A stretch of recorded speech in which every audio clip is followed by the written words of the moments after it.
If you were born in the 1990s like me, the chances are you still remember the car company that went bankrupt in October 31st of 2010 called Saturn for their pretty normal and affordable cars such as the S-Series Coupe and the sedan vehicles, or maybe even their SUV called the Saturn Vue. But the car that everyone seems to have forgotten about is a legendary sleeper vehicle that Saturn, which is a General Motors company, wanted to try their hands at the tuner car scene with cars such as the Chevrolet Cobalt SS, which I've made a video about on recently, and I'll put the link in the description below for you to watch after this one. But they wanted to add a convertible tuner car to their lineup, and what better company than Saturn to choose for this brand new sports car that the company isn't known for making at all, called the Saturn Sky Redline, that was introduced to the world on April 11th of 2006. But as you might have guessed, since it was a Saturn, the younger generation didn't even bother to see the pretty impressive performance stats, such as the 260 horsepower and 260 pound-feet of torque this car made, coming from a turbocharged 2-liter engine equipped with a 5-speed manual transmission, with an automatic transmission being available as an option as well, with a starting MSRP of $29,795 in 2006.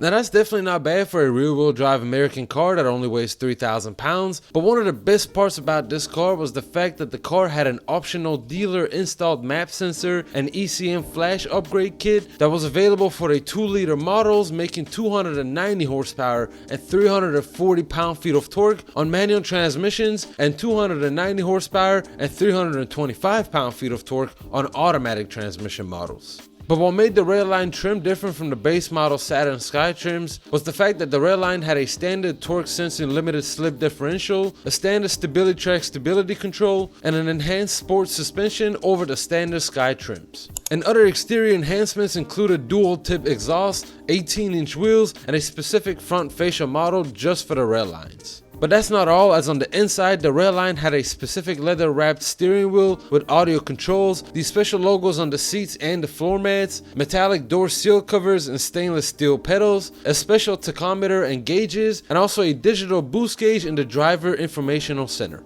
Those features are all cool to have, but what makes this car very special is the performance on this vehicle, which is very impressive for its size and the early 2000s, with a 0 to 60 mile per hour of just 5.2 seconds and a quarter mile time of 14 seconds flat at 98 miles per hour, with a limited top speed of 141 miles per hour. And even though this car looks sick to me and I'd honestly buy one today, as they aren't that expensive either, but at the time Saturn was struggling to get these cars off the lot, with them selling only 34,000 of these vehicles through the 5-year production run it had. And I honestly think the majority of the reason for that is Saturn wasn't necessarily known for producing fast cars, as most of their consumers were looking for cheap and affordable cars, and the reproduction of the Chevrolet Camaro equipped with a V8 engine that took GM's fans by storms, as they wanted this new and beautiful muscle car over this 4-banger tuner car. And it's definitely sad how the production of this car had to end abruptly, but let me know in the comment section if you will buy one of these cars today.